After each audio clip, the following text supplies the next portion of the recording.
Interview with the Vampire, Part 1.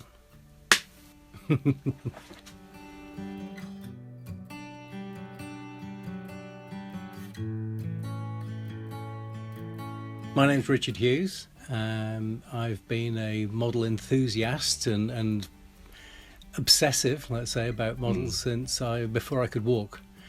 I started building control line models and free flight models back when I was about 6 and 7, and then moved into radio control when I was about 14.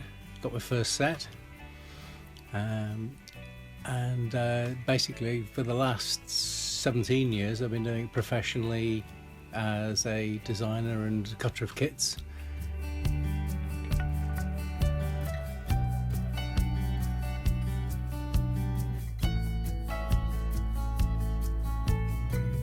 Many of you will know about the Eurobat, which is a advanced trainer, low wing, goes back 20 something years, and in my opinion it's still one of the best flying models that I've ever come across.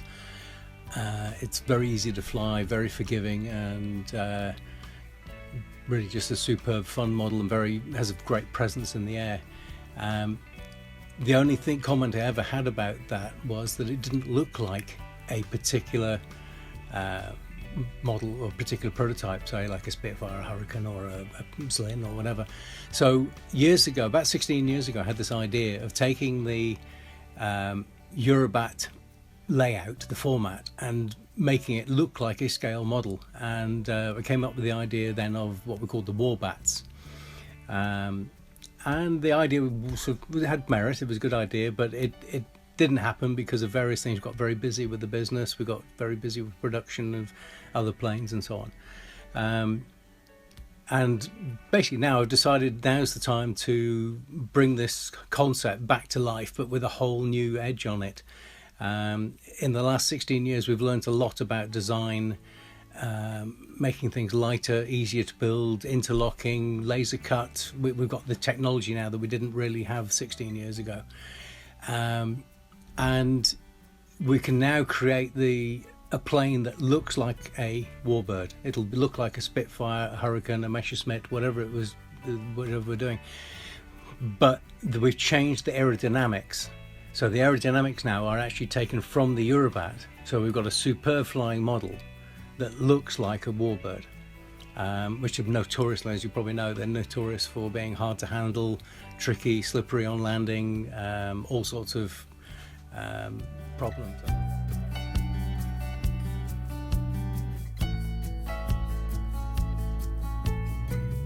A number of people over the years have come to me and said, I want a Spitfire for my very first model, and you have to try and talk them out of it. Well, now they could have it. They can have it. Their Spitfire as their very first model. We're going to produce these kits where you will have a plane that looks like a Spitfire or a Hurricane or a Messerschmitt, or again whichever prototype we're doing, but they will fly like a really stable sports model. When I say stable, I mean forgiving and good flight characteristics, but they will also have fully aerobatic capabilities. So basically you can just go out and it'll be the model you want to take to the flying field every day, the one that you just want to throw in the back of the car every time because it's the one you enjoy flying more than anything else.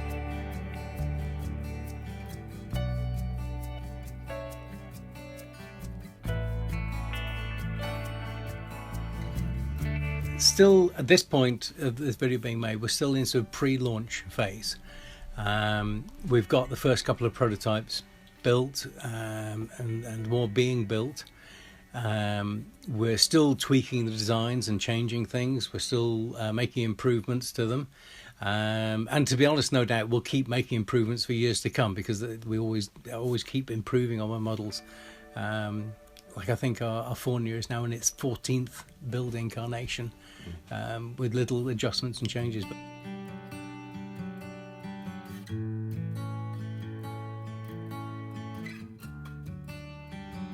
I think we've got a superb model here. We're talking about a construction that basically goes together with no jigs, no special tools. All you need is a flat bench and some super glue. We've got all the wings are tabbed, so that the ribs are all set at the correct positions. Washout is built into them. Dihedral braces build the dihedral into them. You would have to work really hard to get it wrong. And I'm sure some people will. But yeah, it's not. The idea is we've made it as foolproof as it is possible to be. Onto that, I've made certain, shall we say, quantum leaps in design, where one of the things that bugged me for a long time was how to make a model that would suit almost any engine, because people are going to put different sizes of glow engines in them, different sizes of electric motors in them, and for the bigger models, the different sizes of petrol engines. What I needed was something that would adapt very easily to that without having the modeler having to make major changes and major surgery to make it fit.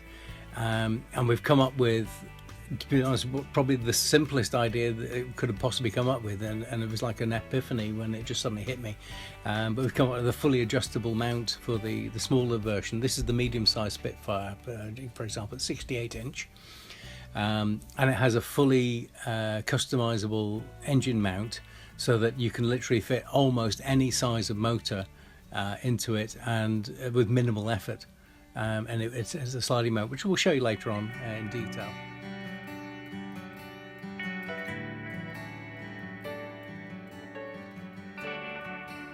That's a big question. The way I see this, I don't want this just to be another kit.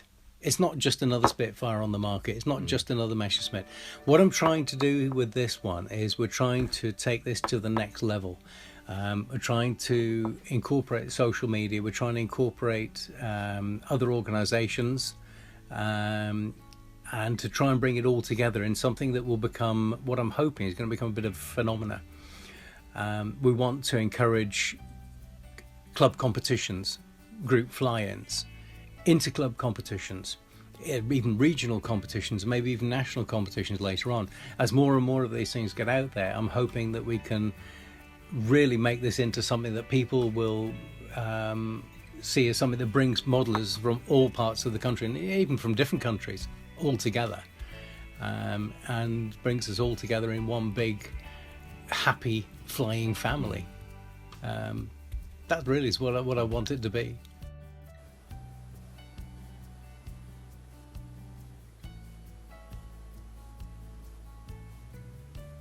This is the start. This is literally the very, very beginning of something that I think is, and everyone I've talked to about it, I think is going to be huge. So we're looking here at something that, this is the start of it. We're starting with the Spitfire because it's probably the most iconic British plane. We're moving on with the next one is the Messerschmitt, and then we're moving on to Hurricane P-51. We've actually got a list now of something in the region of 60 odd planes that are on the wanna-do list. And that includes later on twins, and even multi-engine ones. So as we get the first few out and circulating and so on, later on there's going to be a huge range of planes to choose from, and I'm hoping that many people will have not just one but many of these things, and each club flight line will feature several different ones, and that will make it more interesting because you'll have something to fly against, something to fly in formation with, something to do competitions with. So it becomes a social thing as well as, I mean, this is a hobby, but we tend to be very insular people that sit in our little workrooms and in our little workshops. And it's about time we all got together and said, hey, let's have some fun together.